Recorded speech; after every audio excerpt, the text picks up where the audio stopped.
في الدقيقه 53. كابتن رامي، بص يا كابتن رامي، بص، هو انت وخالد عبد الفتاح انتوا الاثنين فيكم حاجه غلط. كابتن رامي كان طلع قبل كده اللي مش عاجبه ان انا في النادي ما يشجعنيش. هو نادي ابوك ولا نادي اللي خلفوك في اي عام؟ طب يلا، انا كنت قلت عملت فيديو من زمان، من اول لما بدات قلت لك ان كابتن رامي من ساعه التصريح اللي هو قاله دوت بيترقص على الثابته، بيتاخد على الثابته، مع السرعات، اي حاجه ممكن تاخدها عليها. فالنهارده انت حاجه جديده بالنسبه لك، مش عارف تشتت الكوره. الكوره جايه لك انت بتعملها باكورد ليه؟ انا عايز افهم، هو انت مين يعني؟ انت مين مدافعين في العالم عشان تعمل كوره جايه لك تلعبها باكورد؟ ليه؟ ليه ما ينفعش تنزل لها بدماغك؟ هتتهان، انت هتتهان لو انت نزلت لها بدماغك، تستلمها على فخدك مثلا وتشوطها. انا مش فاهم. والكابتن خالد عبد الفتاح يا معلم، ايه التغطيه دي؟ التغطيه اللي الراجل انت اهو، الراجل هوب قطع قدامك قام حاططها جول.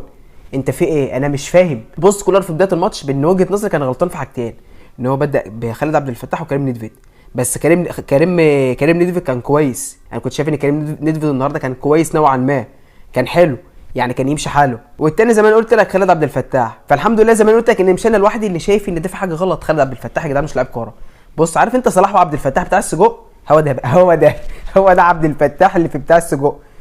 انا مش فرحان، انا متضايق، بس انا فرحان في خالد. انا فرحان في خالد، انا حقيقه جدا. كولر مقتنع بيه ليه؟